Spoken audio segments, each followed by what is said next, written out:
या देवी सर्वभूतेषु शक्तिरूपेण संस्थिता नमस्तस्यै नमस्तस्यै नमस्तस्यै नमो नमः। दुर्गा सप्तशती के ऋषि उस देवी शक्ति को सभी प्राणियों में स्थित चेतना शक्ति के रूप में अभिवादन करते हुए देवी के प्रथम अवतार की कथा मेधा, ऋषि, समाधि और सुरथ को सुना रहे। ऋषि बताते हैं, जैसा कि इसके पहले वाले वीडियो में मैंने चर्चा की कि मोहग्रस्त होकर दोनों सुरथ और समाधि ऋषि के चरणों में ज्ञान प्राप्ति के लिए बैठे हैं।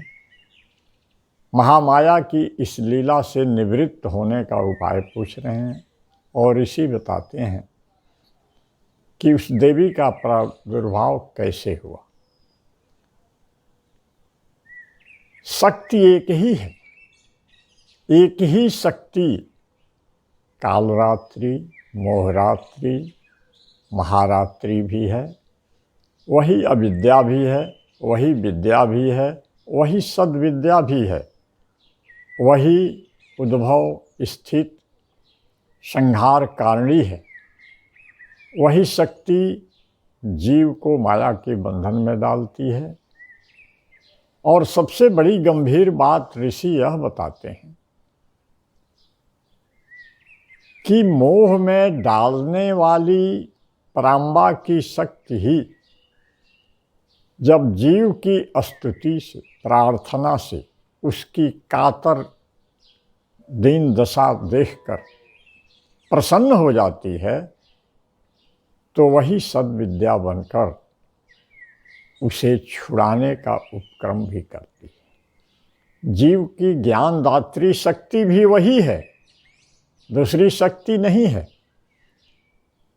जहाँ भी किसी प्राणी में किसी तरह की हलचल, किसी तरह की गतिविधि दिखाई पड़ रही है, वह उसी जगदम्बा की शक्ति का कमाल है, एक ही चेतन सत्ता का कमाल है।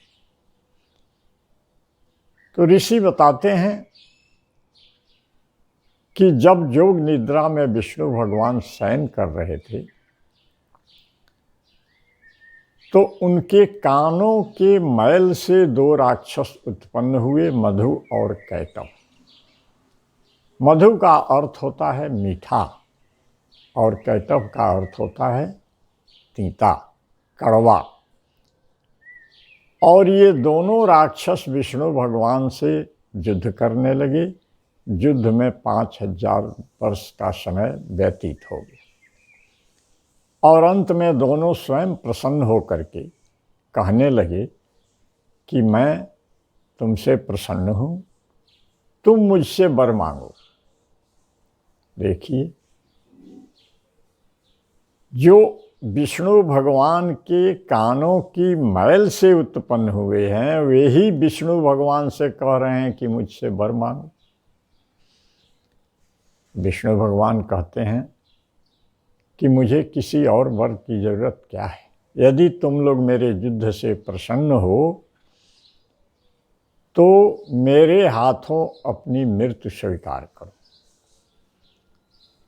और उन दोनों राक्षसों ने कहा कि ठीक है, हम लोग तो वचनबद्ध हो चुके हैं, लेकिन तुम हमें ऐसी जगह मारो जहाँ जमीन न हो, सूखी जगह न हो। और विष्णु भगवान ने उनका मस्तक अपने जंघे पर रख करके काट दिया। बंधुओं, देवी माँ के प्रादुर्भाव की प्रथम कथा यही है। कहानी तो इतनी है, लेकिन अब इसके मार्मिक संदेशों पर हम लोग विचार करें। केवल कथा के प्राण मात्र से रट रट करके बार बार दोहराते रहने से हमारे अंदर वह ज्ञान पैदा नहीं होगा जो हमें मुक्त कर सके। मधु और कैटभ क्या है? हमारे कान के मैल से उत्पन्न दोष। मधु यानी मिठास, प्रशंसा, स्तुति के शब्द, यह हर जीव की कमजोरी है। उसके कानों का दोष है कि उसे अपनी प्रशंसा और दूसरे की निंदा बड़ी अच्छी लगती है। वह अपनी निंदा नहीं सुनना चाहता, लेकिन दूसरे की निंदा यदि हो तो उस रस में वह डूब जाता है। और अपनी प्रशंसा यदि कोई करे तो उसकी छाती गर्व से फूलने लगती है। यही इस कहानी में दिखाया गया है कि ये दोनों तब पैदा होते हैं जब जीव की मूल चेतना शक्ति, ज्ञान शक्ति, विचार शक्ति, जो वैष्णवी चेतना है, वह तमोगुणी वृत्ति से ढक जाती है। और तमोगुण जब हम पर छा जाता है तो हमारी चेतना शक्ति गहरी नींद यानी सुप्तावस्था में चली जाती है। शक्ति तो रहती है, लेकिन मनुष्य तमोगुणी वृत्ति से इतना आच्छादित हो जाता है, तमोगुण से इतना प्रभावित हो जाता है कि इस विचार शक्ति के अंदर रहते हुए भी वह किसी अर्थ अनर्थ पर विचार नहीं करता, पाप पुण्य पर विचार नहीं करता, धर्म अधर्म पर विचार नहीं करता, कर्म अकर्म पर विचार नहीं करता। और इससे ही उसको बड़ी भारी क्षति होती है। युद्ध होने की स्थिति क्या है भाई? कि जो वैष्णवी चेतना, विष्णु यानी हमारे अंदर की व्यापक सत्ता, और वे जब सो जाते हैं यानी हमारी चेतना शक्ति जब सुप्तावस्था में चली जाती है तो हमारे ही अंदर से कुछ राक्षस जागृत हो जाते हैं, जो विभिन्न आसुरी संप्रदायों के रूप में हमारे अंदर विराजमान होते हैं। और कहानी यह कहती है कि वे दोनों पैदा हुए तो ब्रह्मा जी को ही खाने के लिए दौड़ पड़े। ब्रह्मा यानी विचार के देवता, हमारी वैचारिक शक्ति जो प्रत्येक जीव के अंदर छिपी हुई है। तो जब तमोगुण वृत्ति से जीव आच्छादित होता है, उसके प्रत्येक इंद्रिय में छिपे हुए राग द्वेष जागृत हो जाते हैं और ज्ञान शक्ति को लुप्त कर देते हैं। तो यही मधु और कैटभ के द्वारा ब्रह्मा को खाए जाने की स्थिति, यही संकेत है कि हमारे अंदर से, अपने अंदर से ही उत्पन्न दोष, रजोगुणी वृत्तियाँ, तमोगुणी वृत्तियाँ हमारे विचारों को खाने के लिए दौड़ पड़ती हैं। यानी हम कर्म क्षेत्र में विचार शक्ति को लुप्त कर देते हैं और केवल क्रिया शक्ति का उपयोग करने लगते हैं।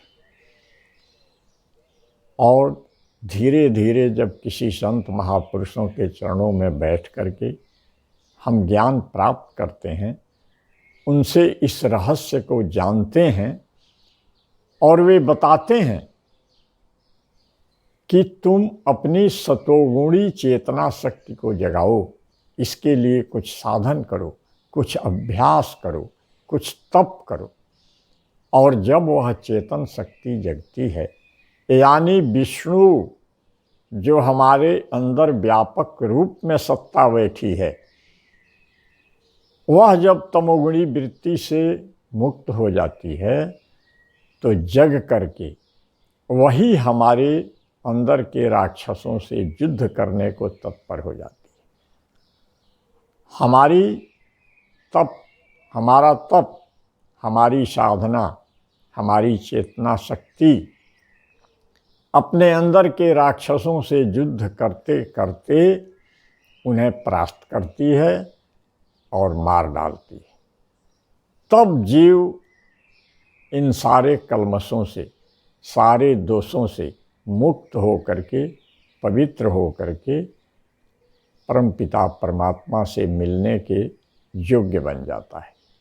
यही तो इस कहानी का संदेश, इस कहानी का मर्म यही है कि हम अपने ऊपर छाई हुई तमोगुणी वृत्ति को हटाने के लिए किसी ऋषि, किसी तत्वदर्शी महात्मा के चरणों में बैठ करके इस लीला को समझें, इस महामोह की निद्रा से जगें। क्योंकि तुलसीदास रामचरितमानस में भी कहते हैं कि मोह निशा सब सो निहारा। वे किसी को छोड़ते नहीं। वे कहते हैं कि सारे प्राणी मोह रूपी रात्रि में सोए हुए हैं, देखिए सपन अनेक प्रकार। और मोह रूपी रात्रि में सो करके वे नाना प्रकार के सपने देख रहे हैं। यानी इतना कर लिया, इतना बाकी है, इतना करेंगे।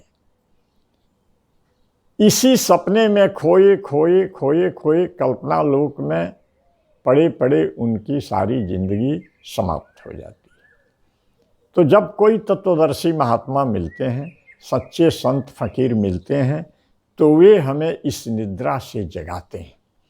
उन्होंने आगे लिखा है कि यही जग जामिनी जागहि जोगी, इस मोह निद्रा से जगता कौन है?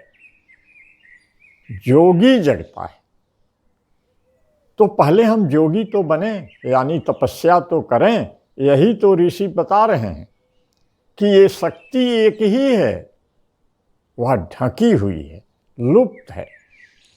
और वही शक्ति जब स्तुति से, प्रार्थना से, तप से जगती है तो हमें मुक्त करने का उपाय भी बताती है। एक ही शक्ति से बंधन होना है, एक ही शक्ति से मुक्ति मिलने वाली है।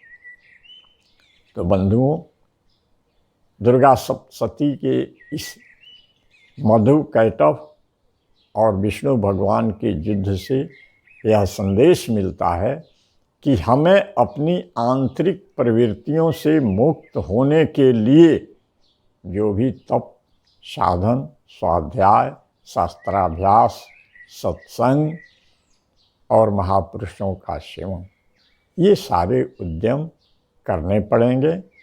तभी हम इन राक्षसों से मुक्त हो सकते हैं। केवल पारायण मात्र कर लेने से हम मुक्त हो जाएं, इस भव बंधन से, ऐसा संभव नहीं। धन्यवाद।